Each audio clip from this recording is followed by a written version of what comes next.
Happy Friday and a good midday on this Friday afternoon. We're looking at a big picture here. This is the VELCO Weather Hazards Outlook, and what you can see is some precipitation. It's starting to organize and out ahead of a weak area of low pressure. This area of low pressure is kind of a double barrel area of low pressure. One center will go to the north of us. It'll swing in most of the precipitation. Another one will develop a little bit in the lower latitudes. This will work off of the near vicinity of New York City, vicinity of Long Island, and then take a track sort of up the I-95 corridor and then off the coast in the Gulf of Maine, the whole time bringing a feed of pretty good moisture. And in terms of precipitation, this is going to be greater than 1 inch amounts, and it's also going to produce some heavy wet snowfall. This mostly in our elevated terrain, but even down the valley floors we'll have to watch it, and especially notable along and east of the Green Mountains. Additionally, the first area of low pressure that's going to work on through is going to cause some southeasterly or east to southeasterly gradient winds.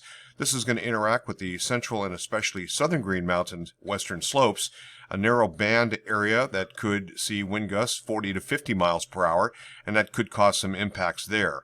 And the eastern slopes at the same time, that's where the heavier, wetter snow is going to be falling, and it could be greater than 6-inch amounts. Basically about base lodge level of many ski resorts, and then up, of course, to the summits. Down on the valley floors, it's a little bit more complex because temperatures are going to be a little bit closer to 32 degrees and probably above 32 degrees in many valley floors, so it's making things, again, very complex. So all in all, we have a complex winter storm ahead, a late season storm in March, and these can be pretty wild.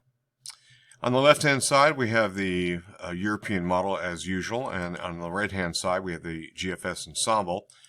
This is from earlier today, area of higher pressure in control, ridging south from this very strong area of higher pressure located on the Labrador coast, Quebec, eastern Quebec.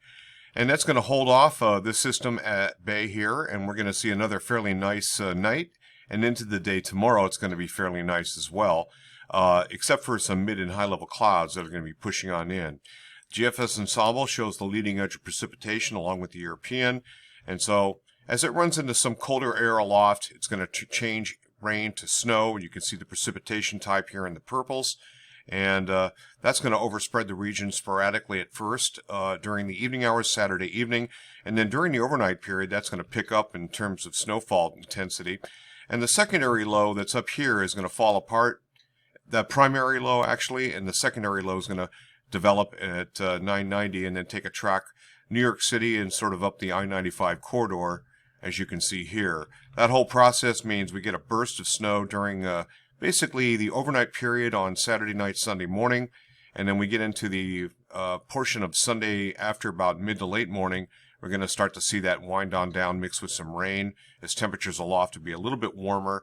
As well as it's at the surface. And then on the back side of this system, this captured by this upper level system, we're going to see potentially some upslope snowfall and gusty winds on the backside. So the leading edge, we have sort of a front side area of wind that's going to be affecting the southern and central Green Mountains along the western slopes. And then on the backside of the system, we get a repeat with a west to northwesterly wind barreling in and mostly affecting basically the southern Green Mountains, and this time more like Windham County as the eastern slopes. We get a little bit of a downslope mode and better mixing conditions. Eventually, by later in the afternoon on Monday, it just tapers off to scattered snow showers. Then we get 2 dry days, basically Tuesday into the day on Wednesday. Beyond the period, this is going to be just a little quick clipper type system that's going to roll on through, and then a little bit more active weather eventually once we get into the later part of next week and toward next weekend. We're back into warmer temperatures, and that means rain, but potentially a little bit of snow as well in the GFS ensemble. 3-hourly QPF, this is the GFS ensemble centered on the Montpelier grid point.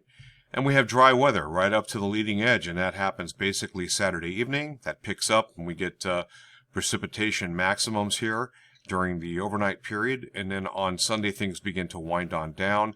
A little bit of an upslope component again for the western slopes of the Green Mountains, tapers off gradually, and then we get into Tuesday and into the day on Wednesday, also some drying out, and then beyond that point some more precipitation potential. Looking at the total QPF, it looks like this. And it's fairly hefty amounts, greater than 1 inch amounts, and more like 1.3 as you look at the blue line here. That's the latest GFS deterministic. And the European and the GFS ensemble is in pretty good agreement here. And with mild temperatures starting out on this Friday, the rest of Friday into Saturday, we're looking at temperatures again above the 0 degree Celsius isotherm. And this is about the top of Mount Mansfield, of course, 850 hectopascal. And then those temperatures take a little bit of a dive, and then a little bit of an uptick, a little bit of a mix on Sunday afternoon, and then those temperatures take a big dive once we hit into Monday. That'll be the coldest day. And then we're looking at a more significant warming trend, even warmer temperatures as we head into the middle and maybe late part of next week. And so with that, we have mostly snow on the front side, changing a little bit more and mixing with rain on many of our valley floors, then changing back to snow with colder air incoming. Things dry out. The next weather system, mostly rain, maybe a little bit of wet snowflake action, but that's a long ways out and beyond the period.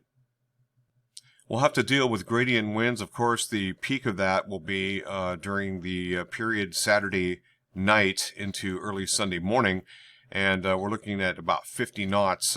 Nothing super duper, but still marginal enough to cause a few impacts on the western slopes of primarily the central and southern Green Mountains illustrated. The winds then fall off and then pick up.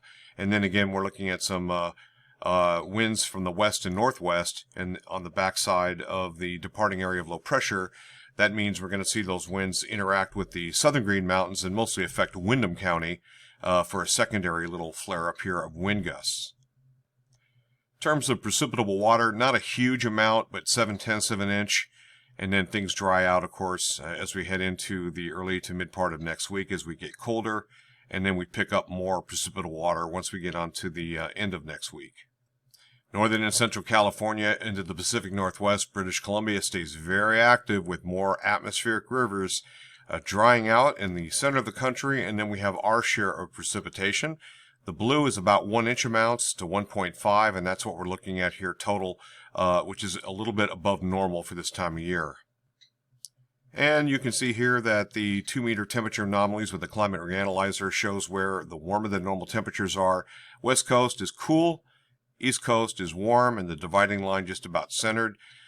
Just for kicks, looking at snow cover, this is kind of what it looks like here. We'll go snow depth. And you can see that most of Canada is still seeing a little bit of snow cover there, but it's waning on its southern edges. Meteorological output statistics, temperature anomalies, you can see that the warmest temperatures are basically east of the Rocky Mountains, kind of a Chinook signature with downsloping winds off the Rockies, and warms things up. And for us, we're running about 3 to 6 degrees above normal. These warmer temperatures advect into the region, and you can see that by about 6 to 9 degrees above normal. Our locale, 21 degrees above normal, centered in some of the higher plains and upper Mississippi Valley. The rest of Friday, a beautiful day. Enjoy what you can. Roger Hill, Wuthering Heights. Thanks for watching.